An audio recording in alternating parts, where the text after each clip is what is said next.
EVM हटवा, ballot पेपरवर निवडणुका घ्या. संविधान सन्मान वकील समितीची मागणी. EVM मशीनच्या माध्यमातून घेण्यात येणाऱ्या निवडणुकीच्या बाबतीत मतदारांच्या मनात अनेक प्रश्न असून मोठा संभ्रम निर्माण झालेला आहे. आजवर 19 लाख EVM मशीन हरवलेल्या आहेत. त्यांचा शोध लागलेला नाही. प्रगत देशांमध्ये EVM मशीन घेणे बंद केले आहे.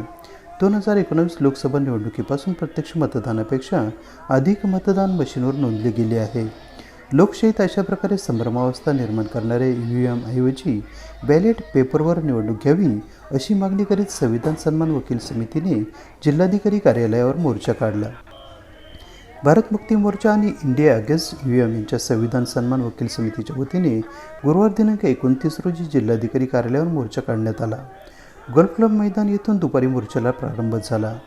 EVM हटाओ, बॅलेट पेपर लाओ, लोकतंत्र हमारा सन्मान है, स्टॉप किलिंग डेमोक्रेसी अशा घोषणाबाजी करीत मोर्चा काढण्यात आला. गोल्फ क्लब, त्र्यंबक नाका सिग्नल, GPO, कालिदास कला मंदिर मार्गे, शालिमार चौक, प्रसाद नाट्य मंदिर, MG रोड मार्गे जिल्हाधिकारी कार्यालयावर मोर्चा नेण्यात आला. या मोर्चात भारत मुक्ती मोर्चा, नाशिक जिल्हा बेरोजगार अपंग स्वयंसेवी संस्था, शेतकरी संघटना, Dhanwana party of India, BRSP, Bhim army, Mata Ramai महिला मंडळ, राष्ट्रीय आदिवासी एकता परिषद, संविधानप्रेमी नाशिककर, डॉक्टर आंबेडकर विचार मंच, संत गुरुदास रविदास महाराज विचार मंच, महाराष्ट्र जनरल कामगार संघटना आदी सहभागी झाले होते. यावेळी झालेल्या छोटेखानी सभेत Ravi Saintane, advocate Prabhakar Vaisale, advocate Sujata Choundte, advocate Krishna Shilawate यांनी आपले मनोगत मांडले. अविनाश पगार यांनी सूत्रसंचालन केले. सुनीता खैरनार यांनी आभार मानले.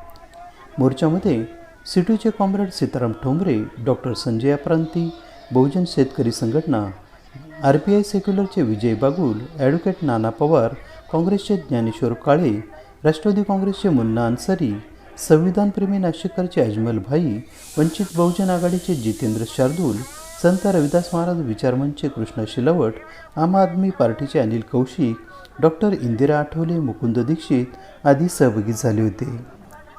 AB न्यूजसाठी विकी पवार, नाशिक.